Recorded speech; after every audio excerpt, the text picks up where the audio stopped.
us to Marienplatz, and Nanay, she's going to the first time. Remember guys when we toured Nanay to Landsberg? Remember the waterfall we showed her?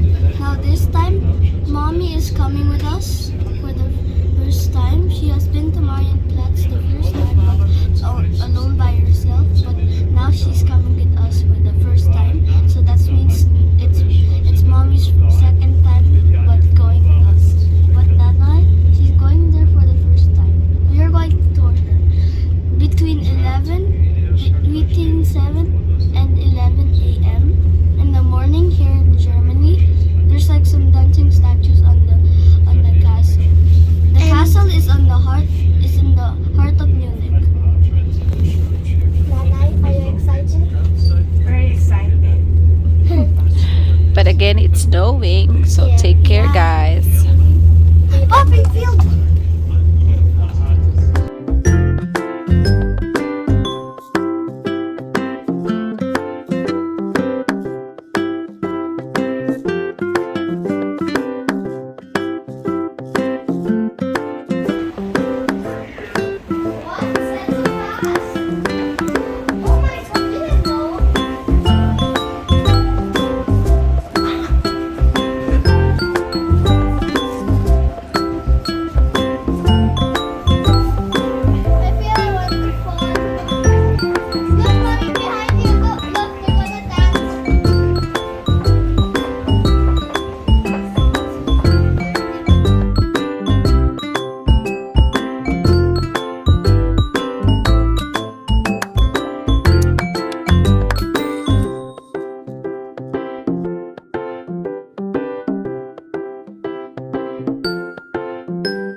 This is our tour guide Kevin. We found him in Marienplatz.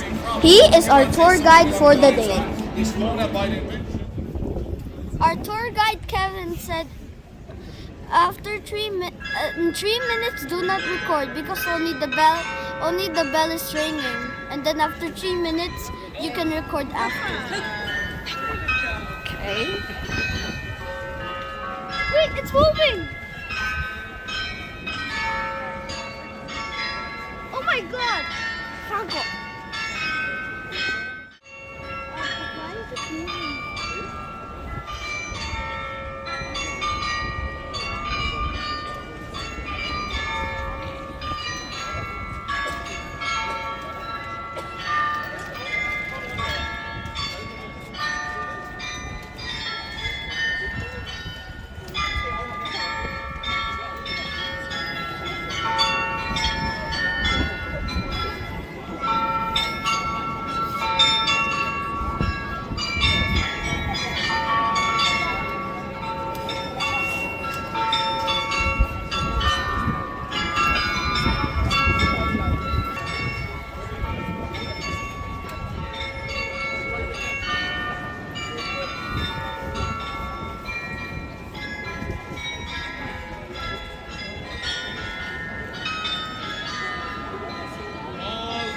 Now, it is a very kind of nice view actually from the viewing platform up top.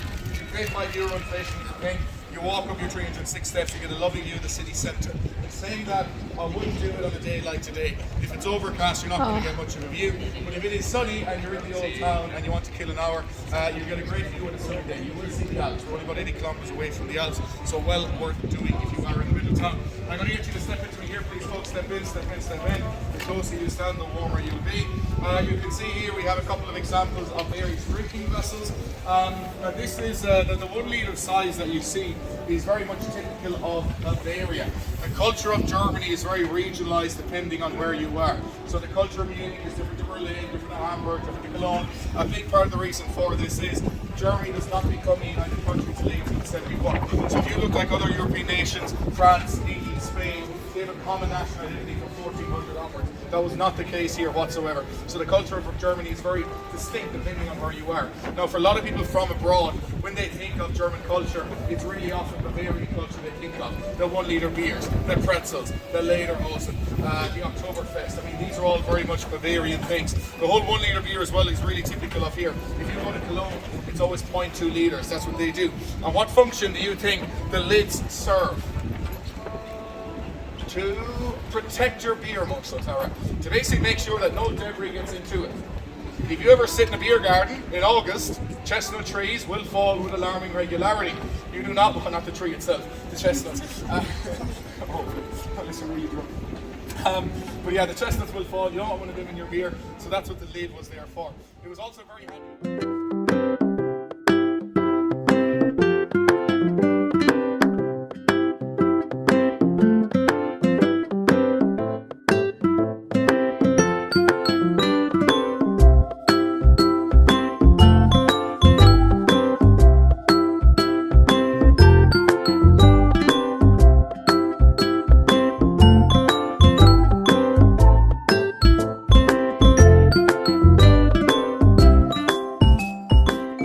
Sausages here, you can see there's over 1,500 different types of sausage in Germany.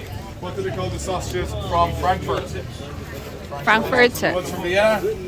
Wiener. Wieners. And the ones from Hamburg?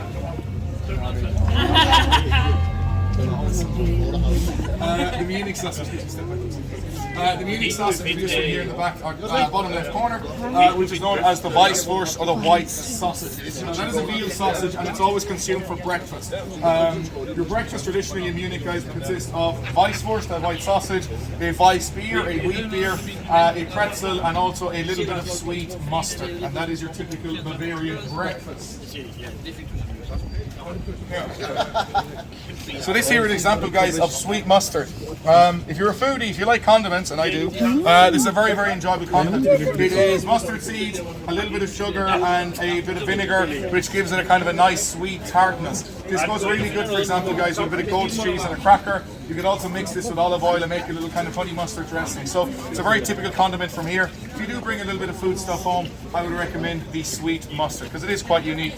And yeah, with regards to the sausage, folks, always take off the skin. It won't kill you, but it should be taken off. That is not a bratwurst. A bratwurst would have to be grilled or fried. That is actually boiled. And the reason it's always consumed for breakfast, before, I'll put this back to work, before refrigeration became a thing, if we made it 3-4 in the morning, it had to be consumed by midday. There was no nitrates and preservatives in the making of the sausage. With the refrigeration, that's not such an issue, but the locals still very much live and die by this creed. I mean, if you're seen eating that sausage at 5 o'clock in the evening, you might as well have "I am tourist" tattooed onto your forehead. There's no greater way to give the game away. The locals, guys, would not be seen dead eating that after midday. In fact, there's a lot of traditional places who will refuse to sell the sausage after midday. And now, I'm not joking, you guys. The sausage sits in boiling water. Not even boiling, it's actually just lukewarm water. All they have to do is take a tongs, pick up the sausage, put the sausage on a plate, deliver the plate in front of you. But if you order that after midday, there's a lot of places that will refuse to do it. The service in Bavaria, guys, can be, what's the word they use in the Shawshank Redemption? It can be a little bit obtuse from time to time. Don't worry, it ain't you. Trust me, it's generally par for the course, so don't be surprised if you do encounter some interesting service, shall we say, over the course of your time in the city. Any questions, guys, quickly?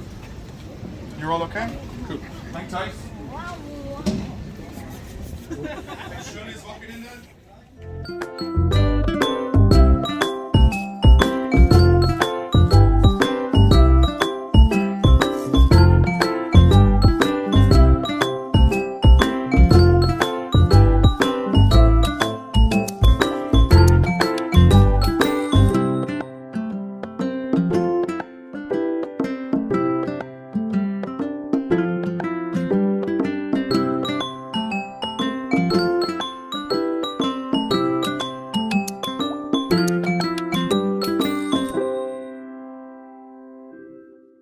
I'll be honest with you, folks, there's very few people born and raised in Munich under the age of, say, 45 who speak Bavarian.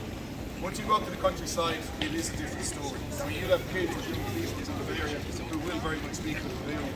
In the rural countryside, guys, they would speak Bavarian all the time. So The only time they would often be speaking standard German would be if it's related to a government agency, whether that's the health system, whether that's the education system, any kind of government related thing will all be done in standard German, but you will see, especially in the countryside, lots of the regional dialects. So that dialect is called Austro-Bavarian. There's a kind of a shared Alpine culture between the Austrians and the Bavarians. The language is an example of it. Another example too would even be the later cousin, which is something you see. Well, very good, yes, so this is Honey House. You're actually also consciously familiar with this call. Heard of Hansel and Gretel? Little Hans and Little Greta. That's what it means. It's a nickname you'll see given to the young or to the old. Not necessarily to someone who's you see the white and blue maypole over there? That is a pre-Christian pagan tradition.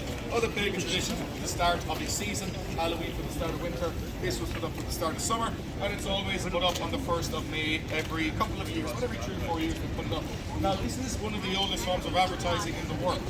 Because back in the day, an awful lot of people were illiterate. They couldn't read. So if you came to a new city, you'd see a sign for stables, a horse, you'd see a sign for a tavern or for a bed and breakfast or whatever it was, and you'd use that maypole to orientate yourself around your new town.